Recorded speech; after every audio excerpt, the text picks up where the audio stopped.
అధికారుల మీద పవన్ కళ్యాణ్ తీవ్రమైన ఆగ్రహానికి లోనైనట్టు తెలుస్తోంది. సో కాలుష్య మండలికి సంబంధించిన దస్త్రాలు నివేదికలను కృష్ణానది కరకట్ట మీద తగలబెట్టిన సంఘటనను దాని మీద ప్రతి ఒక్కరి మీద కూడా అధికారుల మీద దానికి సంబంధించిన ప్రతి ఒక్క అధికారి మీద కూడా ఆయన ఆగ్రహం వ్యక్తం చేయడం జరుగుతుంది.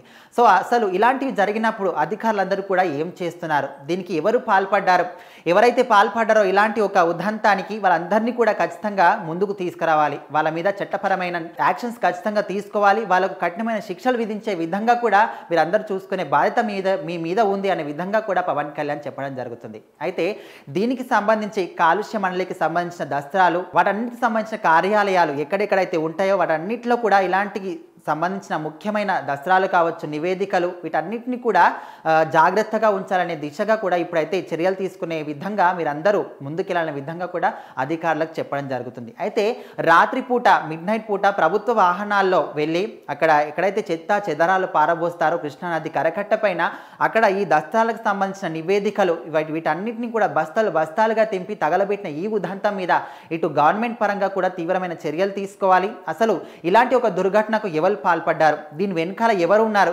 ఇదంతా ఎందుకు చేయిస్తున్నారు, వీటన్నిటికి కూడా సమాధానాలు కావాలంటే అసలు నేరస్తులు మనకు ముందుకు రావాలి. ఆ నేరస్తులను ఖచ్చితంగా పట్టుకోవాలనే విషయంగా పోలీసులకు అధికారులందరికీ కూడా ఆయన దిశానిర్దేశం చేయడం జరుగుతుంది. సో ఖచ్చితంగా వాళ్ళు ఎవరో పట్టుకొని అసలు ఇదంతా చేయడానికి కారణం ఏంటి అంటే గత ప్రభుత్వ హయాంలో ఎలాంటి అక్రమాలు, ఎలాంటి అన్యాయాలు, ఎలాంటి దుర్మార్గాలు చేశారో వాటన్నిటికి సంబంధించిన నిజాలు బయటికి రాకుండా ఇప్పుడు ఎవరు చూడని విధంగా అర్ధరాత్రి పూట వీటిని తగలబెడుతున్నారు. సో మరి అవన్నీ బయటకు వస్తాయనే భయంతో ఇలా చేయిస్తున్నారా, మరి ఇప్పుడు ఉన్న అధికారులు, ఇప్పుడు ఈ ప్రభుత్వంలో ఉన్న అధికారులు గత ప్రభుత్వంలో ఉన్నటువంటి వాళ్ళకు భయపడి ఇలా చేస్తున్నారా లేకపోతే వాళ్ళే చేయిస్తున్నారా అనే విధంగా ఇవన్నీ తెలియాలంటే ఖచ్చితంగా మనకు అసలు ఇక్కడ ఎవరు పాల్పడ్డారు, ఈ దుర్మార్గానికి ఎవరు పాల్పడ్డారు అనే విధంగా అయితే వాళ్ళనైతే ఖచ్చితంగా పట్టుకోవాలి అనే విధంగా అధికారులందరినీ కూడా ఆదేశించాడు. ఇక మీదట ఇలాంటి దుర్మార్గాలకు ఎవరు కూడా పాల్పడదు, పాల్పడే విషయం ఒక సంఘటన వస్తే దాన్ని ఖచ్చితంగా అరికట్టాల్సిన బాధ్యత మీ మీద ఉంది అనే విధంగా అందరికి కూడా దిశానిర్దేశం చేశారు. సో మరి ఇలాంటి అన్యాయాల మీద మీరేమనుకుంటున్నారో,